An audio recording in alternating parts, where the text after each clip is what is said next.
Hello, welcome to episode 17 of a Lovely Yarn podcast. My name is Amber and I am filming in the rolling hills of western Pennsylvania on a very, very chilly February morning. It is February 19th today and the sun is out though, so that makes me extremely happy, but it is quite frigid and this summer loving gal is really ready for spring to come. But that's besides the point. I just remind myself, every season is good. Every season has its purpose. So I have a lot to share with you guys because it has been, I think it's been a month since I filmed episode 16. And I wasn't planning on waiting that long between episodes, but life has been kind of busy and we've had a lot of sickness here. And I just haven't had a lot of extra energy for extra things. So that is why, not that I need to explain that, but I'm just saying, I had intentions to film before this. So I have a lot. I've been doing a lot of test knitting. I've done 3 test knits so far this year, 2019. I've finished one and I am finishing up 2 others. So I'm going to talk about those today as well. And I have a couple finished projects to show you. So let's just start with my finished objects. Okay, my first finished object was one of my test knits. This was done for Lisa of Dole Valley Girl, and I test knitted her Sparrow mitts. So let me show you. Beautiful cable fingerless mitts. Give you a close-up of the cable here, and it has this really nice detail that runs up each side. This here.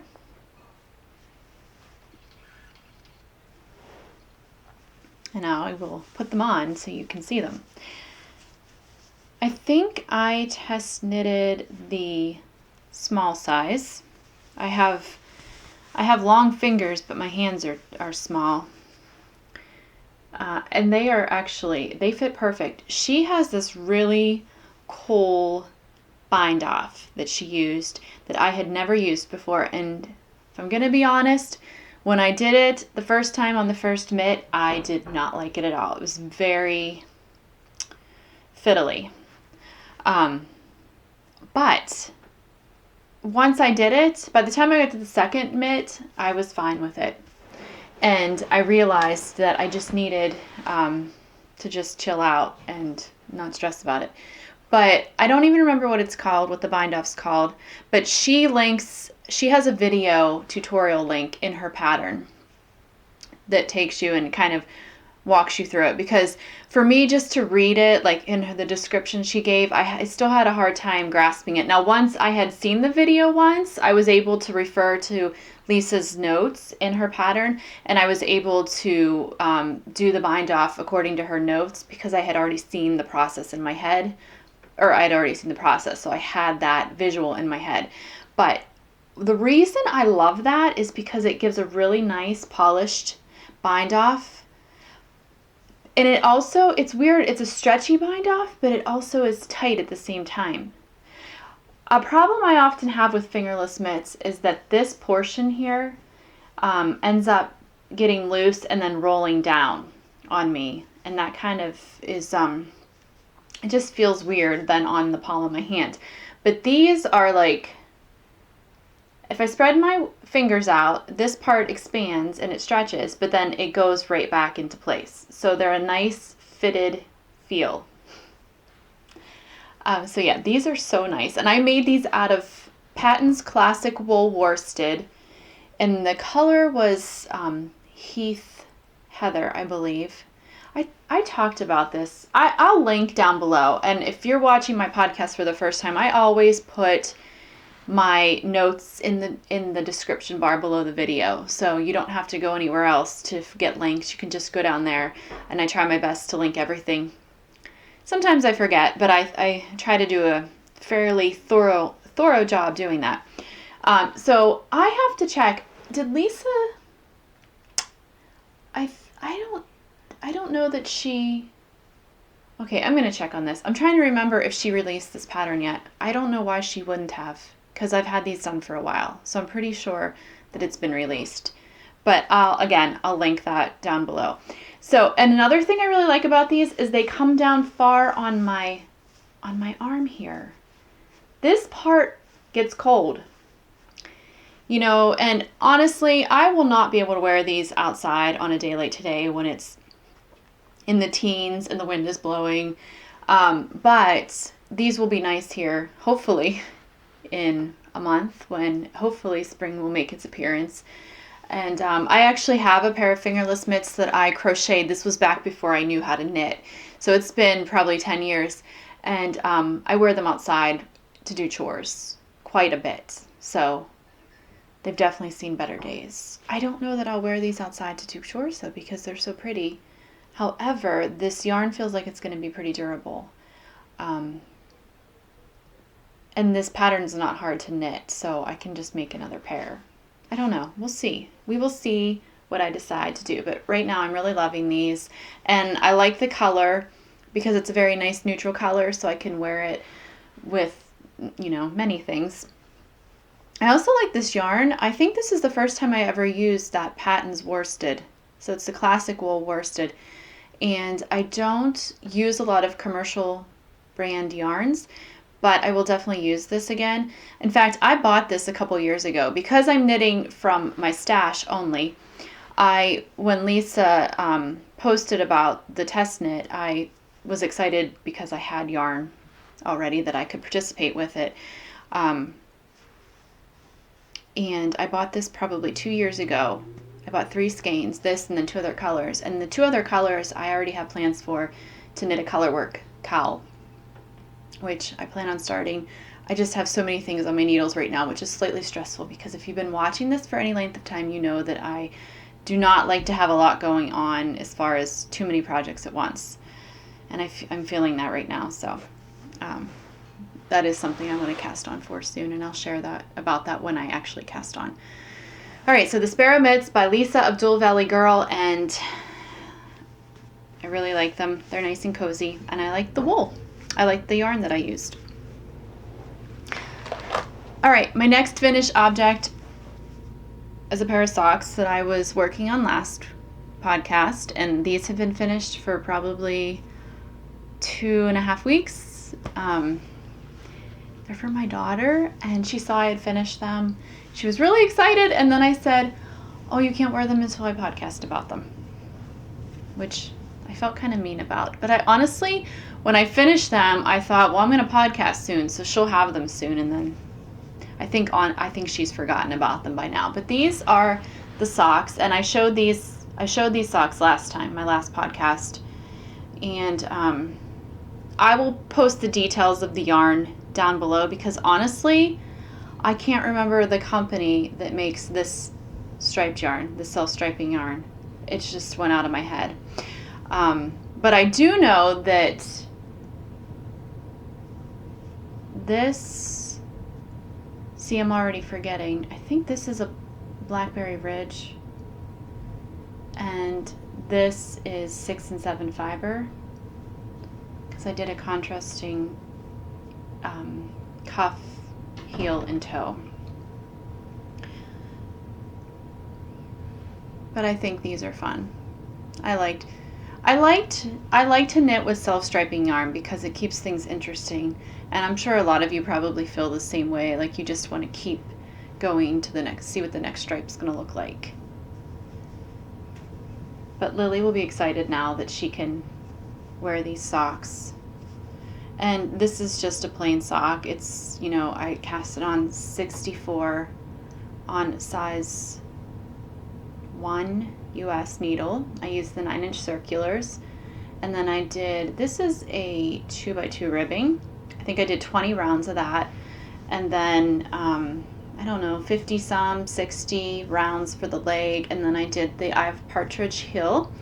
And then the foot, and just, for the toe, I always decrease every other round, and then Kitchener stitch it shut. That's what I like to do.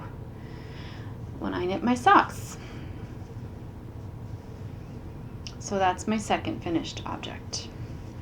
All right, now I want to talk about some of the things that I've been knitting and working on. And I also want to kind of preface this with just to let you guys know, my husband and I are doing a no spend period of time, which right now we are trying to do January, February, March. So we're halfway through. But we may extend that because we have found that, you know, there's really no need to buy things that, I don't know. It's just been a really good way to be mindful about what we purchase. We've never been big purchasers. I think I made that word up.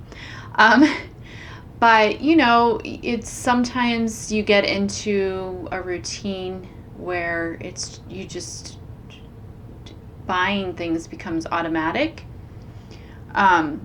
We do not carry debt. It's just that, you know, when you have some extra money, sometimes it's easy to be able to justify using it, which I'm not saying you shouldn't spend your money. We do. We just like to spend our money on different things like vacations. And we never take elaborate vacations, but we just like to get away.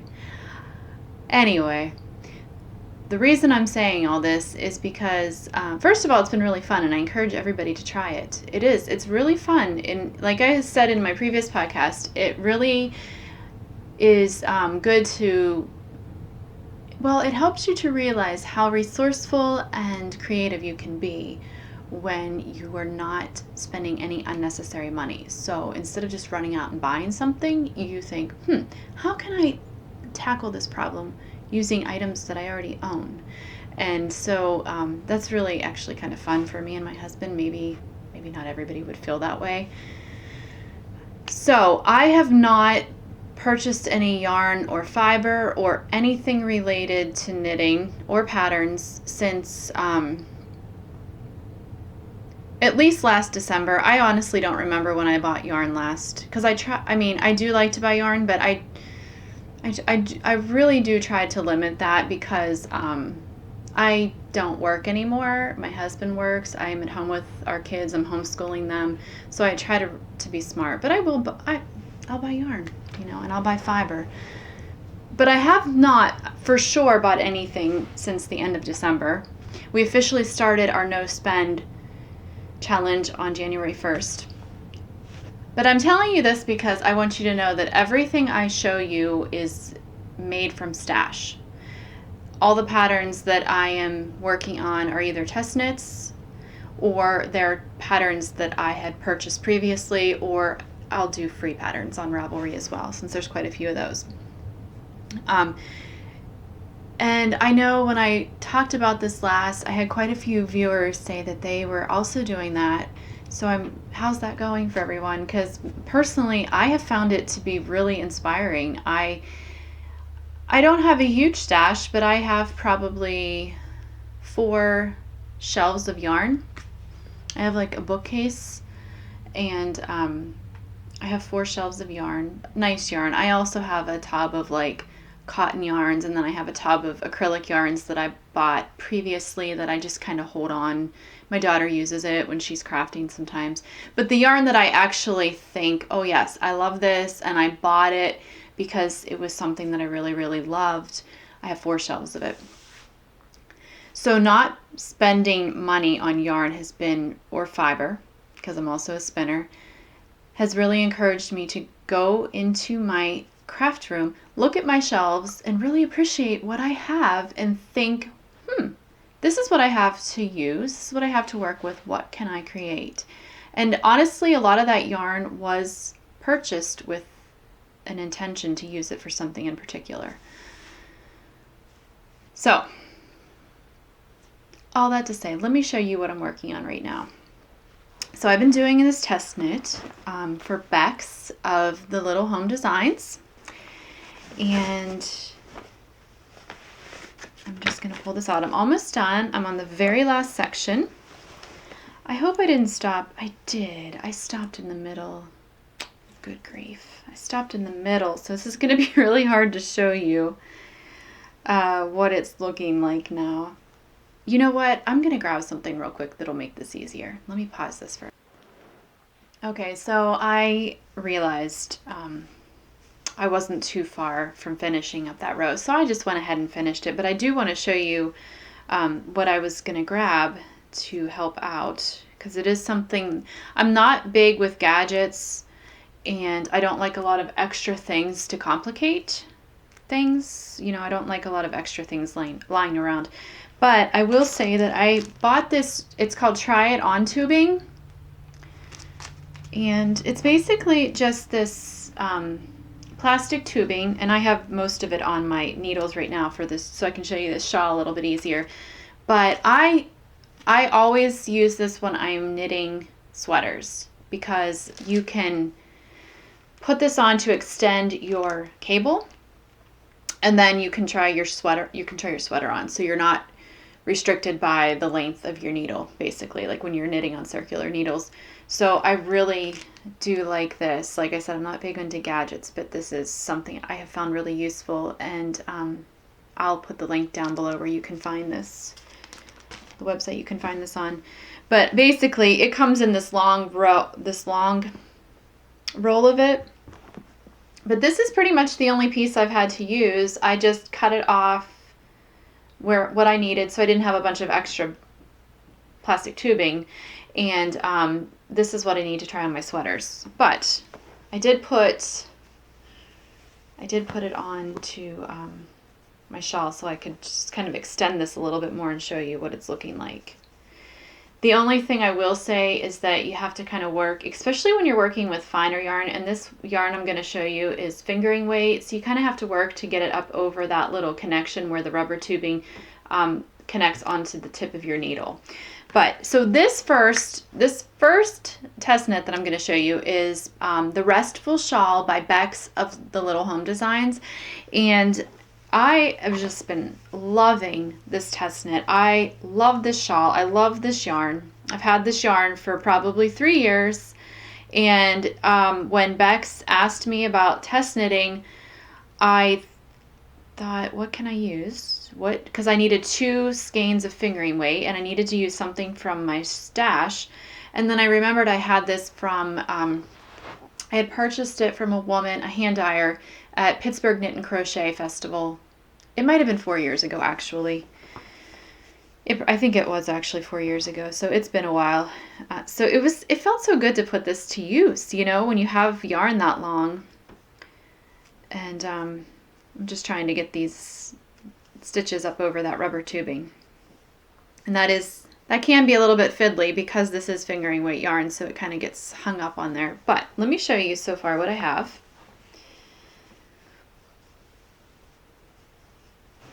Bex, if you are watching this, I am absolutely loving this. I'm loving this knit. I have had so many compliments on it when people see it. Just not because of my skill, but because of the pattern. It's beautiful. So I am on, like I said, I'm on the last section. So I have one more section down here to do, and then I will be binding off, and I will be blocking, and then I will be wearing this. Okay. So maybe that, yeah, I think you can see it best there. So, and she named this the Restful Shawl, as I already said, and I feel like that was a really appropriate name because it is a very meditative knit. The baubles are, I love the baubles. I've said this before, I'm not a fan of all over baubles. Like, I don't think I would feel comfortable wearing like a sweater that's covered in baubles. That's just not, it would not match my style or my personality. But I like baubles used this way. I think it's really, really nice. And okay, so that's what I have so far. And so let's talk about this yarn.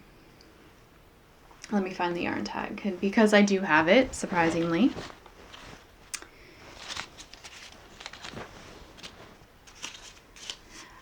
All right, so the dyer of this is called, her name, I don't have her name, I have her business name. It's called Knitting Notions. And she's always, so the 3 times I've gone to the Pittsburgh Knit and Crochet Festival, she's been there.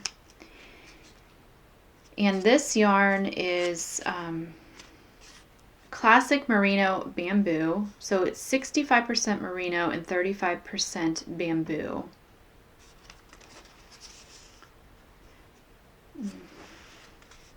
And the color, what is this color? Ruby. The color is ruby. She's not on Etsy, but she does have a shop, and I will provide that for you if in case you want to go look at her other yarns. She does tonals. I've never seen, I don't think I've ever seen her with anything other than tonals, but her tonals that she has are really beautiful. And you can even see, I love how the color, well, maybe you can't see. It's just, I don't know, it's a really beautiful color. So I'm excited to be able to wear this. I don't have a red shawl, and I wouldn't necessarily call this red. It looks red on the camera as I'm looking at it. It definitely looks red, but it's more like a combination of red and coral and mauve. It's just, it's different. It's different, and I really, really like it. So I'm really happy with this pattern and this yarn. I'm not sure when Bex plans on releasing this. I know that the test knit deadline is almost up, so I would assume that it would be sometime in the near future. And you know, you can head over to her account on Instagram and keep updated with her when she's going to be releasing this. But yeah, I like this pattern a lot. It's really fun, and it's just an easy pattern, but it still has some varying things in it to keep it interesting. My daughter Lily wants this, and I really love it. But I said to her, I may give it to her. The problem is she's extremely sensitive to wool. I mean, even things that most people would not find the least bit itchy, she does. Like even yarns with very low wool contents, she finds itchy. She's even sensitive around her ankles, so I have to, like those socks I showed you earlier, she thinks they're going to be okay, but she won't know for sure until she wears them because she's just that sensitive.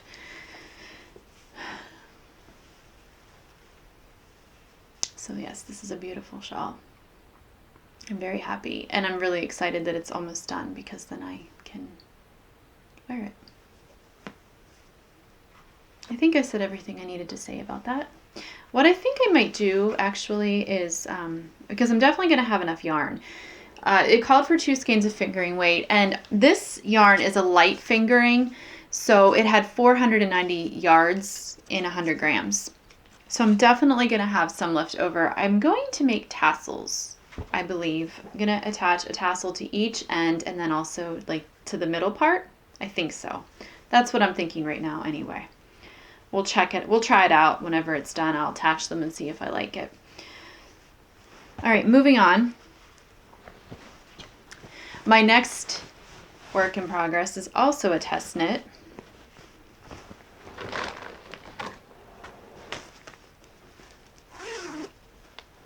This cute bag is by Olivia of This Handmade Life.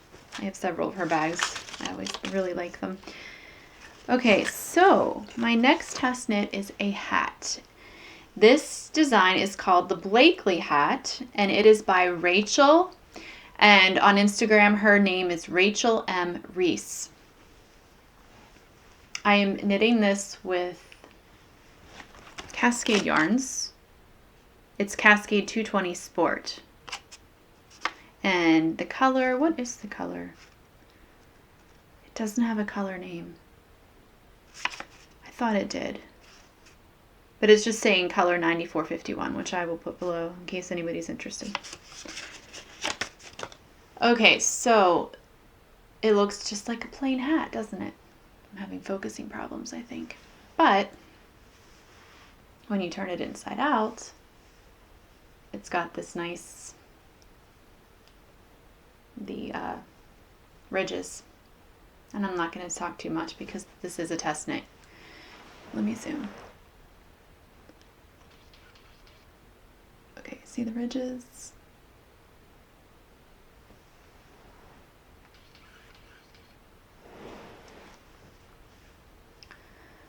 I feel like if this test knit's also almost due, so I would assume it's also going to be coming out relatively soon. And I really like this pattern, and I really like this yarn. I'd used this Cascade 220. What did I make? I made something probably 5 years ago, maybe even longer, because I think it was something that I crocheted, so it would have been before knitting. And I had a little bit of it left. I have 4 skeins. No, I have more than that, of varying colors. So I just grabbed one of those, and I think I'm probably going to need 2 skeins because this will also have a pom-pom on it. But this is really nice. It's easy. It's an easy knit, and hats are so fun to knit. I forgot because, you know, when you're knitting shawls or sweaters, they're projects that take a long time. Even socks, they're small, but socks take a while because of the yarn weight. I forgot how quick and gratifying hats were. Yeah.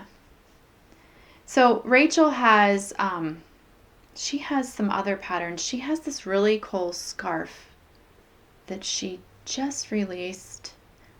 I don't remember the name of it, but it is super cool. And it has like all this fringe on each edge, and it comes down into a point. Darn, I can't remember the name. I'll of course, I'm going to link everything. I keep saying that, but I will. But yeah, she's a relatively new designer to me. I don't remember when I found her account. It wasn't that long ago, maybe a couple months. And I really like the simplicity of this, yet again, it has something to keep your interest and just, you know, to add a little bit of uniqueness to it. The Blakeley hat. And this will soon be finished. And I will be showing you the completed project.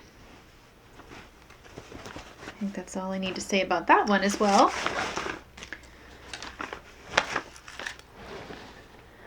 Okay, and then I still have this cowl that I showed last time, the Weatherbe Cowl. I have not done a single thing to it.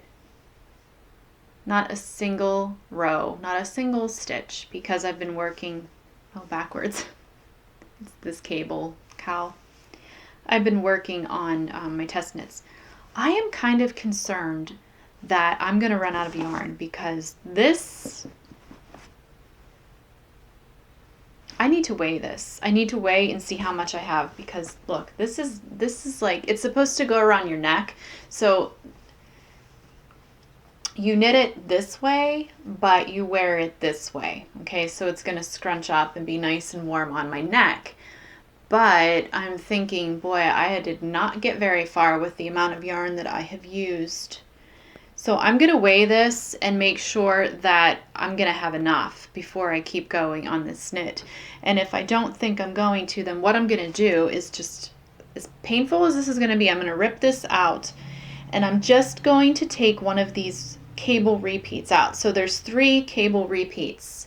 I will just take one of them out. I'll have 2 cable repeats. And that'll be fine. I really like this pattern and I really like this yarn. This is from Lydia's Flock. It's yarn that I won in a giveaway last year. Or maybe it was even this year. I can't even remember now. I think it was right before Christmas. But the reason I wanted to show this is because when I had talked about it last time, let me show you the pattern. So it's a drawstring cowl. So you're supposed to knit this drawstring and one of these edges folds over, and this is a free pattern by the way on Ravelry. So one of these edges you fold over, you stitch it down, and then you insert your drawstring so you can pull it tighter on your neck. Well, in the pattern they use like these little leather tabs, and because I'm not buying anything right now, I had mentioned that I was probably going to use toggle buttons or I was just going to knot the ends off. And then I had a really sweet Instagram friend message me and she said, I want to send you something. My son is opening up a shop and I have something that I think you would like. And I had no idea what it was. until it arrived. And then I was just so, I thought, this is so sweet. So I want to show you what she sent. Her name is Rhonda, and I'll link her below. Her Instagram name is Simply, I think it's just Simply Quaint. Okay, so she sent it. This little cute, has a little sheep on it. Her son does leather work, and he sent me these leather tabs.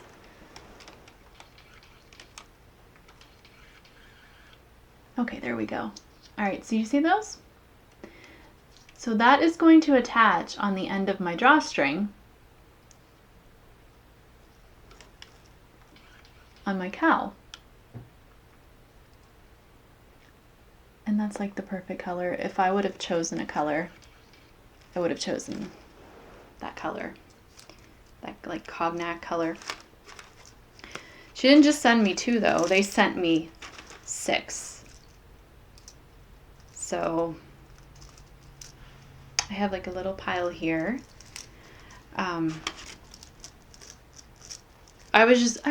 That made me feel so good that she thought of that. It was so thoughtful. Rhonda, thank you. It was so thoughtful of you. And then they also sent me some cord keepers for like your phones and electronics. So these 2 here. Oh, this leather is like buttery soft. I love it. I like leather. I do like leather. And then this one is a black one. I feel like my camera's not really focusing well, but so her son's Etsy shop is called Jalderman Handcrafted, and he actually has these that he can make, because I know several of you said that you were going to make that cowl as well, and he has multiple colors, so you can get on his website on Etsy and you can order your own little tabs, leather tabs for your drawstring cowl in, I don't know, I forget. He I think maybe if I can get the picture, I think Rhonda posted a picture of the different colors. She either sent it to me in a private message or she put it on Instagram. If I can, I'm going to insert a picture right now of the different colors that he offers in these leather tabs.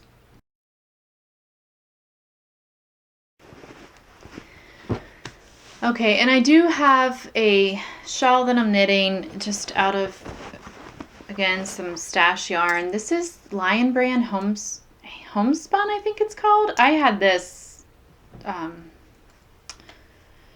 from a long time ago. So I recently started, let me rephrase that. The church we attend used to have a prayer shawl ministry, and it's kind of gone, well, it wasn't really being kept up, because I'm not sure. I think some of the ladies that originally started it were having some health problems or whatever. But I had received a shawl from this church back before we even attended, when we adopted our son Sergey, which would have been in 2010. And I had received a shawl from this ministry, and it meant a lot to me. So my friend Kathy, who also attends the church now, she contacted me last month, I believe, and she asked me if I would be interested in helping her get this ministry started up again. My dog wants in the room. Hold on. Okay, so Kathy asked if I'd be interested in helping her get the ministry rolling again, and of course I was, because, you know, that is something that I really am passionate about, knitting and crocheting. Hi, Molly. Hello, Molly. So we had our first meeting last Monday, and we had maybe 9 or 10 people show up. And I was able to teach one of the women that came didn't know how to knit or crochet. And I'm trying to think, the mix of people there, most of them are crocheters. I think there's 2 of us that actually really knit a lot. I think a couple of them can knit, but they prefer to crochet.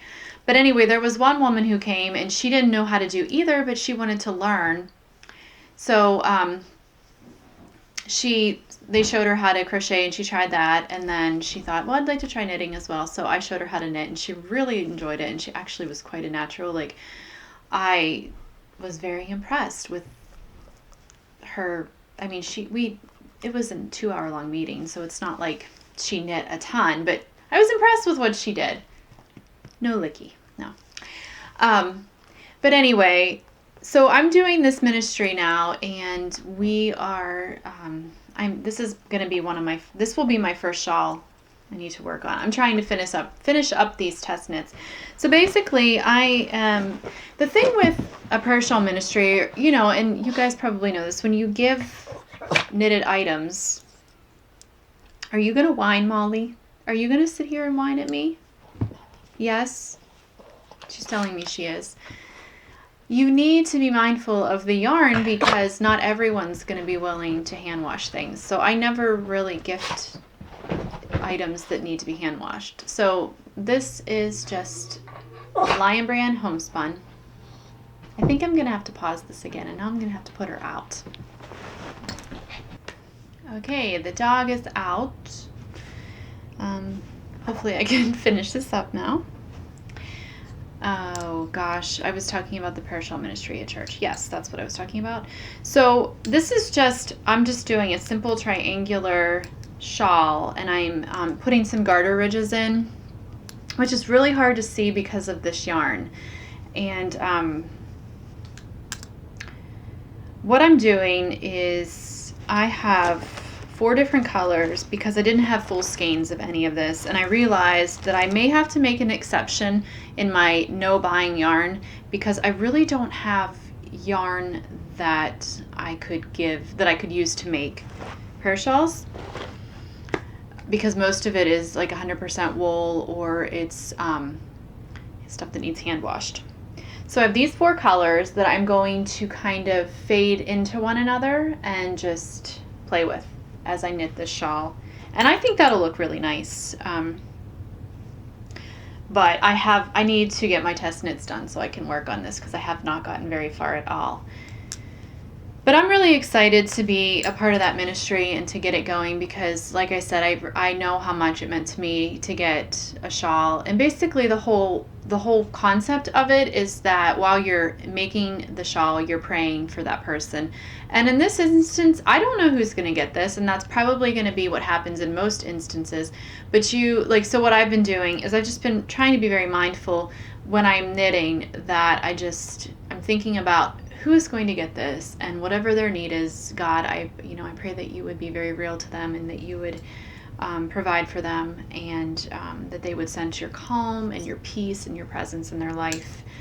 Because most of these shawls are going to be going to women who are struggling through something.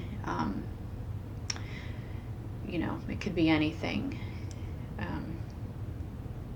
When I got mine, it was, we had adopted our son, and adoption's not easy.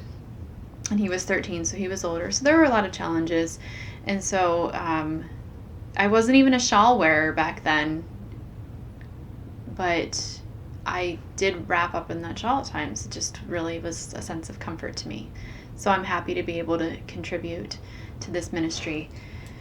And hopefully other women will receive these shawls and feel that comfort and that love as well.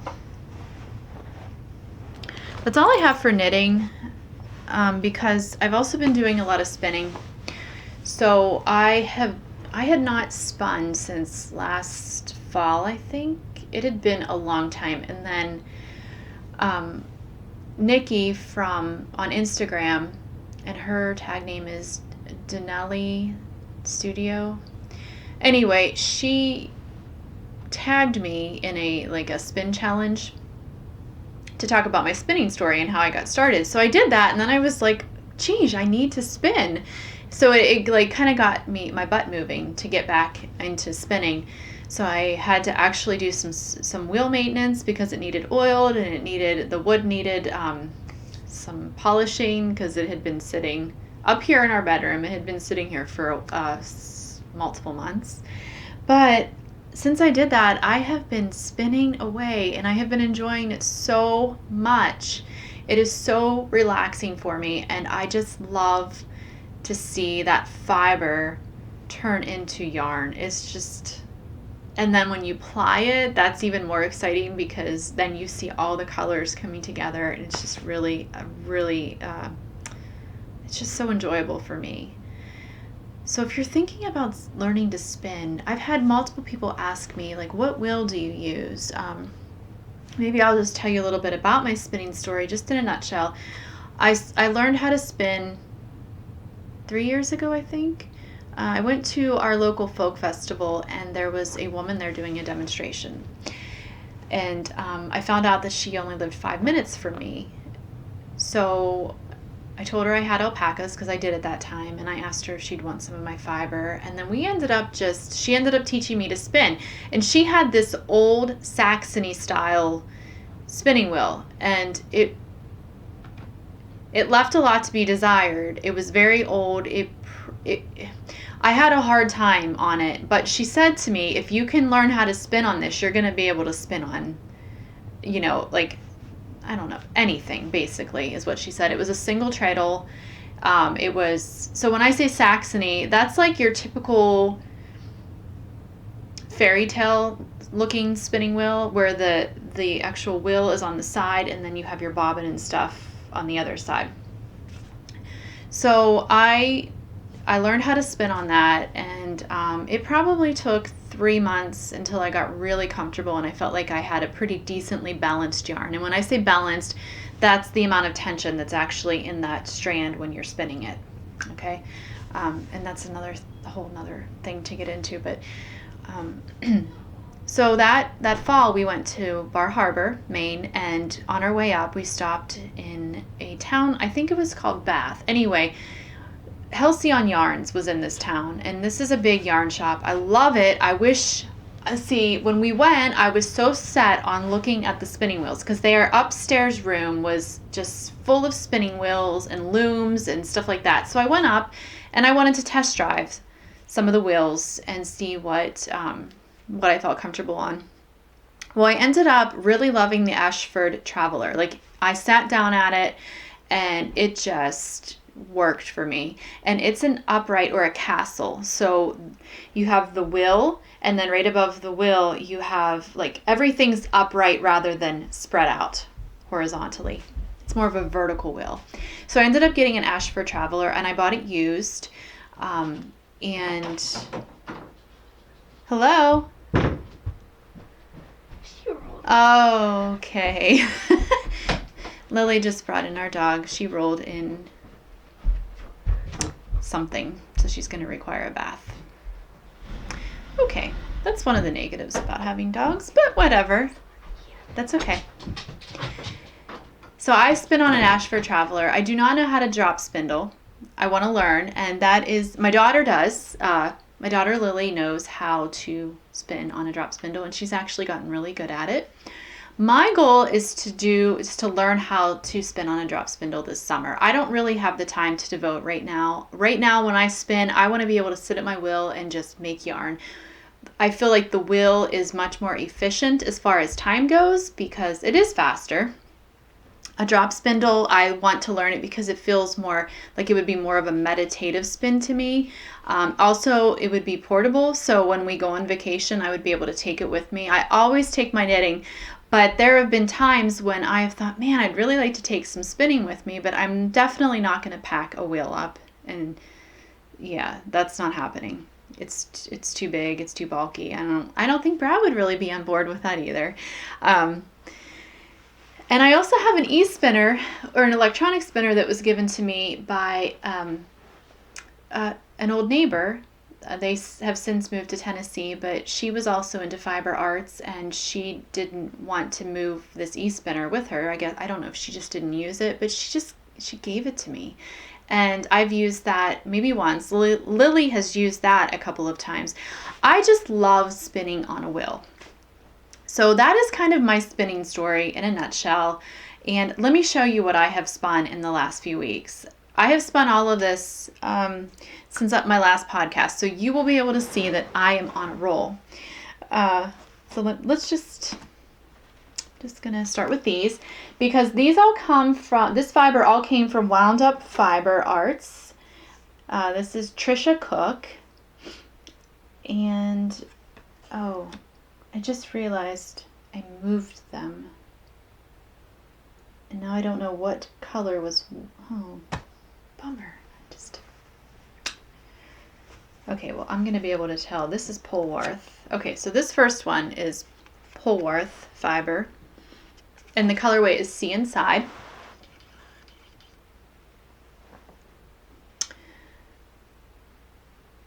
So we got that. And I always keep the little tags that they give. And then on the back of them, I'll write the yardage that I was able to get from spinning. So this, I got approximately 156 yards. And all right, and then my next one that I spun is, this is a merino. This is organic merino in the colorway Mood. This reminds me of a sunset. It's very sunset looking. The colors, it's orange, purple, pink, some yellow.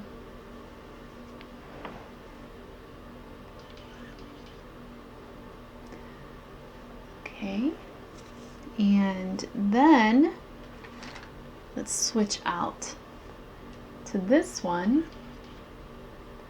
This colorway is called Smize. This is also a organic merino, and this is a very springy, this reminds me of spring. The different colors in this one remind me of spring.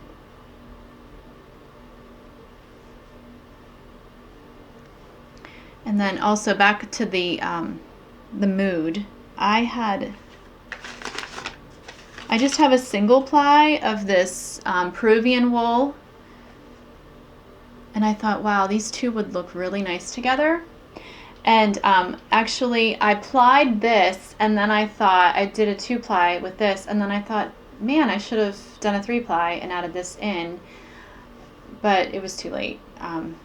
So maybe I'll knit these two together when whatever I decide to make with this yarn. Maybe I'll include this and do like these two strands together, because I think that would look really pretty. Let's see if I can get a little bit closer and show you what I'm talking about. The colors are very complementary. There we go. See, very beautiful together. None of this has gotten its bath yet, so when you spin, you have to relax the fibers. When you ply them together, you then I just say, I'm going to give my yarn a bath. Basically, all I do is I have a pot that I have dedicated for this. I fill it up, I get the water very, very hot on the stove, and then I throw the yarn in, the spun yarn in, and I let it soak in there, and the heat just relaxes those fibers out the rest of the way. When you ply yarns together, because you're spinning in the opposite direction, you are decreasing the tension in those strands, so that helps in balancing your yarn. But the steaming or the hot water bath, that is what finalizes it. That's what I do anyway, and then I'll hang it up to dry, and then after that I can use the yarn. I know some people just knit with their yarn before, they don't do the bath, but I prefer to do that. Although I feel like I could knit with these, and because they're already balanced, I feel like they'd be fine, but I don't know. I just like to give them, that's what I've always done, so I just continue to do that. And then my last one I want to show you is something that actually is very different than what I normally do. And I posted a picture of this on Instagram. I said it's like the 80s wrapped up in a skein of yarn. So this is from On the Round Fiber Arts. She sells both yarn and fiber, and I've bought both from her, and I've always liked what I've purchased. But I purchased this a couple years ago in a second sell that she had. This is called Dark Side Tweed. Let's see. And it is a combination of merino, silk, and Firestar. So it's black merino, and the nylon is like all different colors, bright neon colors, reds, yellows, oranges, blues, greens, all kinds. And then it's silver Firestar. And let's see if you can see what I'm talking about. So as I said, this is very atypical for me to gravitate towards something like this. And why, I'm not even sure why I bought it, because I normally I'm not attracted to this, like, well, first of all, I don't knit with black very often because I find it really hard to see when I'm knitting because it's so dark. But also, I'm typically not drawn to neon colors. But I think it's a nice balance because it's mostly black, and then you just have like these tweedy pops of color. I'm gonna make myself something with this. Maybe a hat, maybe a pair of mittens. I'm not sure. I don't know yet. I'd actually like to have a black cowl because I don't have any black accessories, and I don't wear a lot of black, but I do have a couple of shirts that when I've worn them, I have thought, man, I wish I had like a black shawl or something.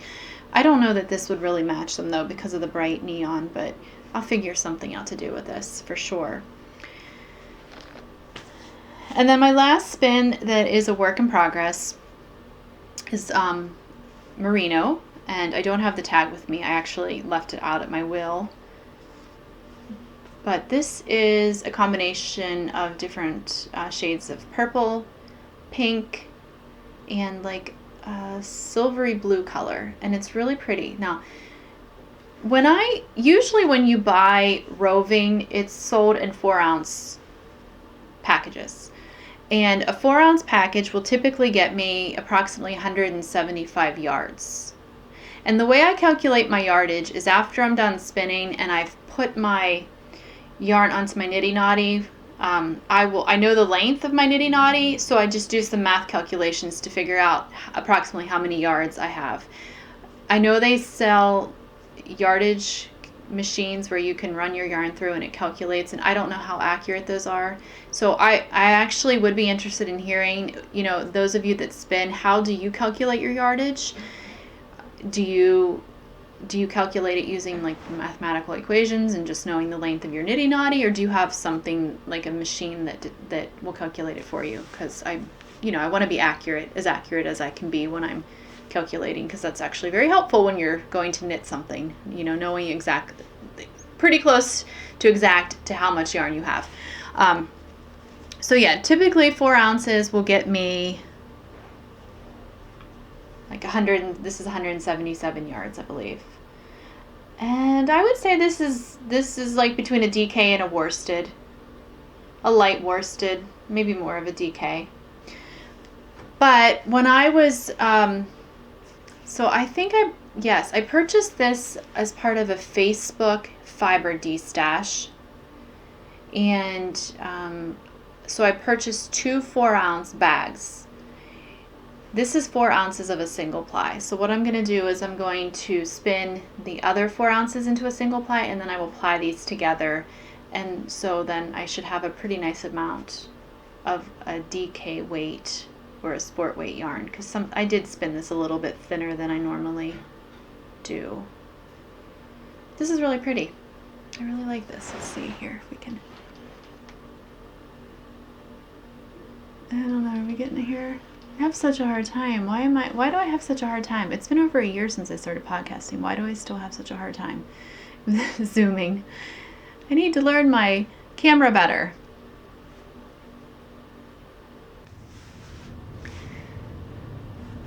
Okay, so I'm going to go ahead and wrap this up now because I do have some things I need to get done, and I'm pretty much done talking. This last bit of this podcast has been very segmented because you guys aren't going to realize this unless I tell you, but I was filming without filming. I thought I was filming, but I didn't have it turned on, so I had to redo it, and now I'm like, did I say all that? Am I going to say things twice? I'm sure other podcasters completely understand what I'm saying.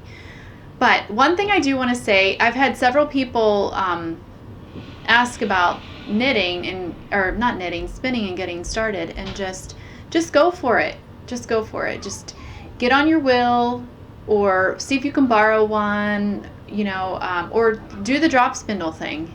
If I didn't know, the woman that taught me how to spin, she actually loaned me that spinning wheel. I had that for 3 months until I was able to purchase my own, and that was really helpful.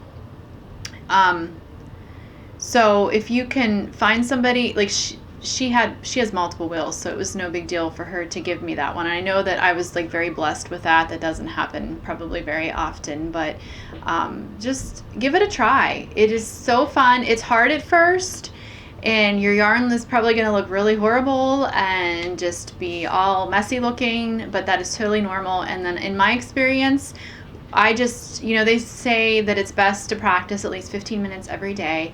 And then I did that, and then all of a sudden it just clicked, and I looked and I was like, wow, I'm actually spinning some pretty nice yarn now. So you just got to stick with it. So those of you that are maybe spinning now for the first time and you're just learning, just stick with it, keep practicing. And like everything else, the more you practice, the better you get at it. So I'm going to go ahead and end there. Have a great week. It's only Tuesday, so it's the beginning of the week.